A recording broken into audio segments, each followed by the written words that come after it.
Hey everybody, welcome back to the channel. Sun's out, guns out today. I'd like to talk to you today about the relative stopping power of pistols versus rifles and shotguns, the relative terminal effect.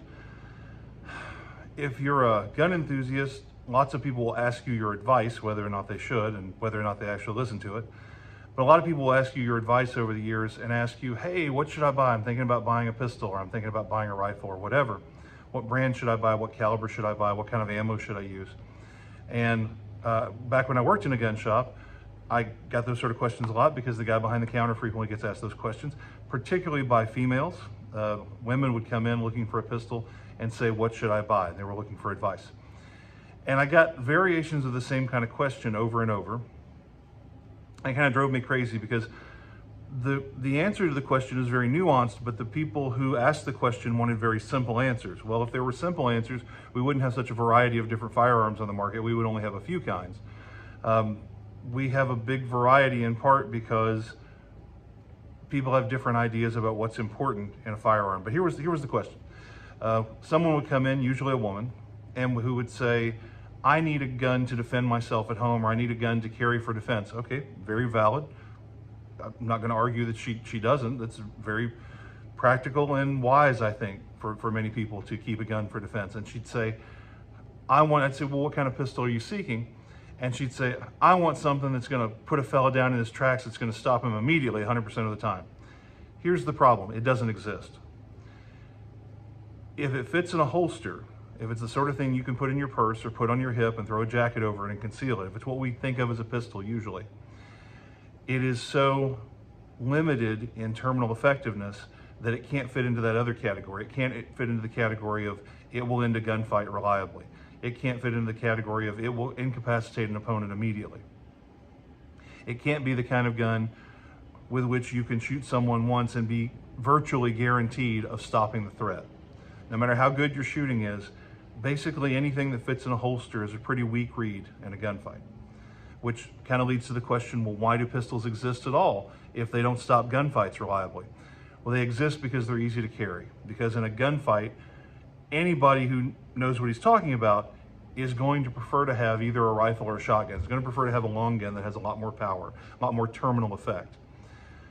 But it is very inconvenient, or in some cases illegal or impractical, to carry a long gun all the time. And so a pistol is something you can carry with you basically all the time. It can be concealed. You can put it on your belt, on your hip, and forget about it until you need it. A pistol is convenient to carry, and even though you're handicapping yourself in a gunfight, it's much better to have that pistol than to have no gun at all because it was inconvenient or impractical to carry one. Carry a long gun. So yeah, I would get that question over and over, and I would tell people, look, if you need to stop a gunfight with one shot guaranteed, what you need is a long gun. I can sell you a rifle, I can sell you a shotgun. But of course, that's a little inconvenient. It's a big, heavy thing. It's not something you can carry on your person all the time. If somebody were to ask me, hey, if I were to own just one gun for defense at home, well, why wouldn't you have a rifle and a pistol, or a shotgun and a pistol, both? But let's assume, for whatever reason, you only want or only can have one firearm for defense at home. Should it be a long gun or should it be a pistol? Well, in terms of terminal effectiveness, the answer is obvious. Get a long gun, either a rifle or a shotgun. And we can debate which is better and for what application and so on, but either a rifle or a shotgun. And that's it. That's a quick, easy answer. The problem is, it might actually make more sense for a lot of people to have a pistol, even if they're not going to carry this thing on their person outside the home, because having a pistol means if you can operate the firearm with one hand, hold it in one hand, that leaves one hand free to turn on a light switch, to carry a flashlight, to talk on the phone to 911. A pistol might still make sense, even though it doesn't have great terminal effectiveness. If you're worried about one of your neighbors coming over, or some stranger, not even one of your neighbors, and giving you some difficulty while you're out gardening, out mowing the lawn, out just sitting sipping lemonade on your porch, whatever. Well, if you've got a pistol on your hip that's concealed and somebody should come in and make a threat against you while you're outside your home, you're still on your property, you're still in your yard or what have you, but maybe you're not in the house where you could access your long gun quickly and easily. having the pistol, once again, is much better than having no firearm at all because it was impractical to keep with you. So some people might be better off even if they could only have one defensive firearm with a pistol, even just for the home. But what many of them don't understand, and what they need to understand, is that you're giving up a great deal of terminal effectiveness when you go to the pistol rather than the long gun. And I would even further divide pistols into a couple of different categories, because we have a bunch of pistol cartridges that are sort of marginally effective. We have pistol cartridges like 22 long rifle when used in a pistol, 25 auto, 32 auto, 380 auto, and they're in a very different category from cartridges like 9 Luger, 40 Smith & Wesson, 10 millimeter auto, 45 auto, 357 SIG, 38 Super, 357 Magnum, 38 Special Plus P. All of those more powerful sort of service cartridges have a great deal more terminal effect, and they're much more effective in gunfights than those sort of pocket gun cartridges. And I'm not saying the pocket gun cartridges don't have a place. Again, there's a reason they exist. And even Uncle Paul liked 25 auto a whole lot. But a lot of people will say, well, you know, all pistol cartridges basically work the same way, just pick one, they're all the same. They're really not. Terminal effectiveness of 32 auto versus 9 Luger is a big, big difference. And terminal effectiveness of 9 Luger versus, say, 5.56 millimeter NATO is another huge difference. So those small cartridges can work. They can reach a vital organ. They can end a gunfight in your favor.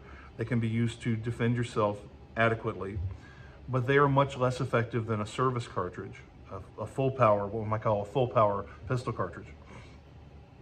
And any pistol cartridge is going to pale in comparison to even an intermediate rifle cartridge, 5.56 NATO or 5.45 by 39 or 7.62 by 39, or a full power rifle cartridge like 7.62 NATO or 30-06 or 30-30 Winchester, or a shotgun 20 gauge and up loaded with buckshot, 20 gauge, 16 gauge, 12 gauge, 10 gauge with any buckshot load or slug load.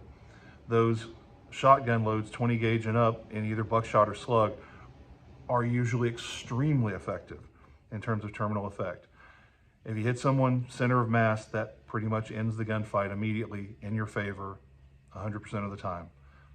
People become incapacitated from that. Same with the rifle cartridges. Jeff Cooper, in one of his books, noted the experience of a German SS officer. This was a fellow who made Cooper's acquaintance, gosh, in the 80s or 90s, fairly late in his life.